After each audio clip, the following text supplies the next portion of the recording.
Welcome to In Focus. Our guest today is 12th District State Representative Keith Goehner. Thanks for joining us, Keith. Well, appreciate being able to be a part of this. Well, we're closing out 2020, and your official first term in office, having been voted in the previous election. And wanted to get your sense of the transition from the county courthouse to the state legislature and some of the changes that have occurred along with that. So how was your first session? Well, it was very educational. As much as I'd been involved with legislation, as you mentioned, it was all at the local level, and we did some lobbying in regard to our own interests as local government. But when you get to Olympia and when you're dealing with just a specified time period to do any changes to state laws, it's a whole different process. At the local level, whether it's a city council or a county commission, you're constantly dealing with the people who are being affected. It's an ongoing process year-round. This is very time sensitive. You have committees that you have to meet deadlines, and then it passes on to the chambers, and then it has to go to the other chamber. And all of that is totally different the way we legislate. I guess you really had to hone your negotiating skills too, haven't you? Well, that's something that you find that I guess you could say that, but the reality is that sometimes some of the topics are already predetermined as to what will and will not be dealt with. So it's as I say, it's a totally different process, and it's just different. It's just for me personally. The first time over the first session, it was about building relationships. You have to build your credibility from your area of expertise or experience, and then making sure that you have credibility in what you're doing, and helping people understand why you're doing what you're doing or why you feel the way you do. I know that there's this notion that there's a disconnect between Western Washington and rural Eastern Washington, including North Central Washington. Is that real? Well, the disconnect is really the urban and rural, because in Western Washington there's a lot of rural area that are being impacted in the same way. The one thing that I felt seemed to be somewhat prevalent was that a lot of the issues that we have, that we at the state level, we tend to approach it from an urban solution mindset. And when you're looking at the state as a whole, the same issue in Seattle or Tacoma doesn't play out the same way in Wenatchee or in Chelan or up in Brewster or wherever. And yet the laws that get enacted in order to solve certain problems, they're applied statewide. And sometimes there's these unintended consequences, and it makes it more difficult for smaller jurisdictions to deal with it. I'm sure Representative Kretz probably shares that view with wolf management, especially in northeastern Washington right now. I'm sure he does.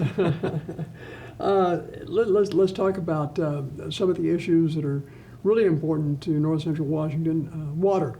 I know that there's ongoing conflicts, between water use in Western Washington versus Eastern Washington, and how that water is used.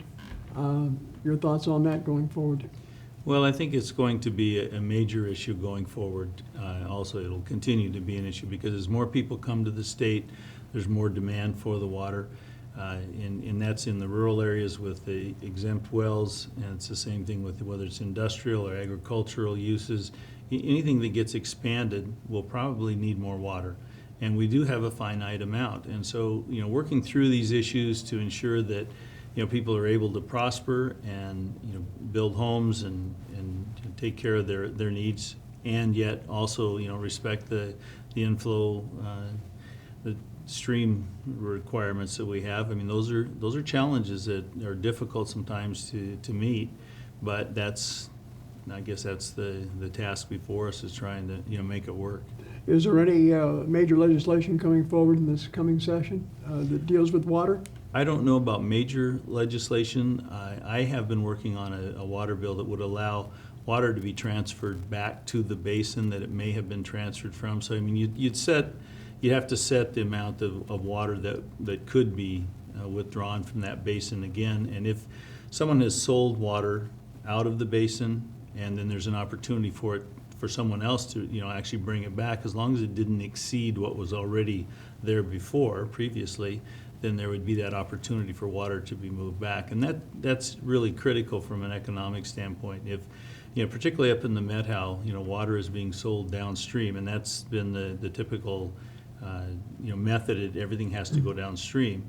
And so if that water is gone, then it really precludes, some farming enterprises. It may include some industrial applications.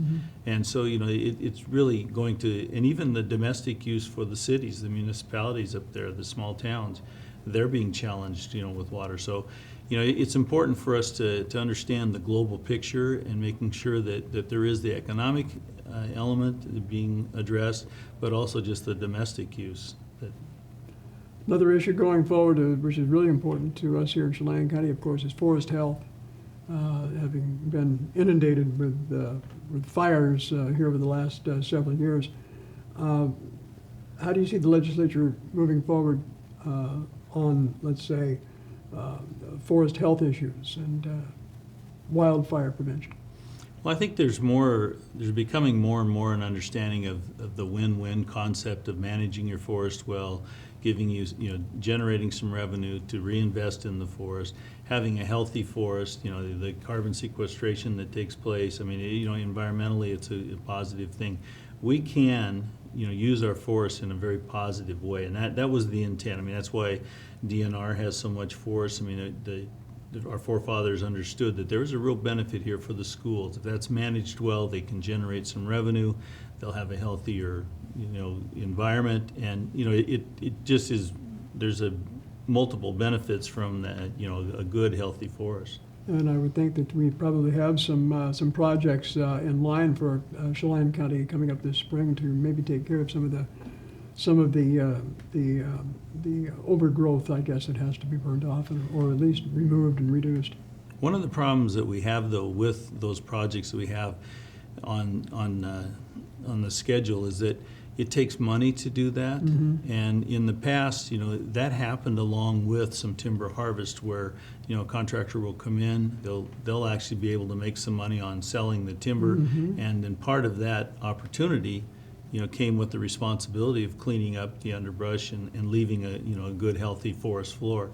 So, I mean, I think we need to understand, the multiple, complexities of forest management. And just to go in and clean up the small underbrush, well, that's great, but that small stuff comes right back. And if you don't, stay on top of that, then you end up with the same situation in a few short years. And then once again, you're paying without actually getting any revenue off that forest. Right. So we have to, balance that out so that the money that comes off gets reinvested so that we have that healthy forest that we're all looking for. We're talking with Keith Goehner, who is our 12th District State Representative, along with Mike Steele, and of course, Brad Hawkins is our State Senator. The legislative session convenes on January 13th. It's a short session this year, 60 days. I know probably the biggest issue that's going to face the legislature coming up in the next session would be transportation funding, especially in the aftermath of the election, where voters approved I-976, which is the $30 car tab measure, which has been voted on several times. Voters overwhelmingly approve it, but it keeps getting overturned either by the courts or whatever. Your thoughts on that going forward and how we're going to deal with that? Well, that will be a challenge. When you look at the $30 tabs, if I'm not mistaken, I mean, the Seattle area, they were fine with keeping things the way they were, but once again, that rural-urban type divide, the others were not so. And with Sound Transit, I mean, that was greatly impacted. And so there's a lot of transportation projects that are on hold right now. And I think that, that's something that is a real challenge for us to, if we tell the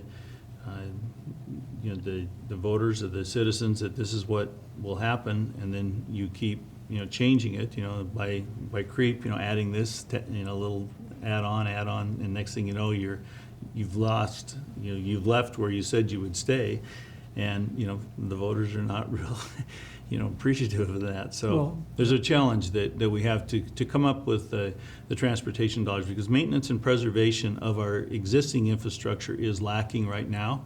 And yet, as I mentioned, with the influx of people into the state, we have more and more pressure on our roads and bridges, and we have a tremendous backlog of inventory of projects that need to be maintained, let alone new interchanges and that type of thing. So the challenge is certainly before us to come up with a way to fund those things. Do you see a mileage tax as a possible alternative?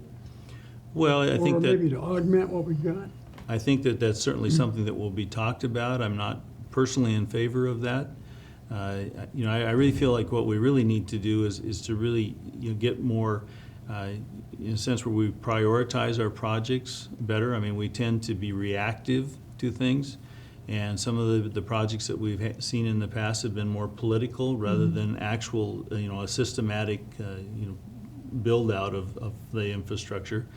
And yet that's a difficult thing to do when you have, as I mentioned, just these short sessions trying to put together a transportation plan that, will, take care of the state going forward. I mean, we end up with a nickel package, you end up with a short-term process that does address some of these projects. But from my experience at local government, I mean, we had, a plan that we put in place, and we, tried to check them off as we went. And unfortunately, we tend to be more political in our projects at the state level. Also know that you have a piece of legislation that you're going to be pushing in the upcoming session regarding, well, I guess not specifically having to do with marijuana, but it does have to do with the Liquor and Cannabis Control Board, some changes there that you're seeking. And this came as a result of local governments being not their process not being respected by the Cannabis Board. And in what this bill does is makes the liquor process for licensing and the cannabis the same, where you have to defer to the local jurisdiction and their zoning, because there's a public process that takes place for cities and counties to put their comprehensive plan together. And in doing that, they determine where certain activities are appropriate. And the way it is right now, the Liquor Control Board, for any liquor license, will ask the local jurisdiction, are you in favor of this? And if they're not, then they don't issue the license. But the Cannabis Board does not do that. They will issue the license and then say to the local government, it's up to you to enforce your own. So, this just brings consistency to the liquor licensing and cannabis licensing process. Because I know it has been a frustration for you as a county commissioner, and it continues to be, because there's a continuing line of communication between the county courthouse and Liquor Control Board about, here you are granting licenses, whereas, we're having these issues with locations and that type of thing. Well, and it's not really fair to the person that wants to site a facility.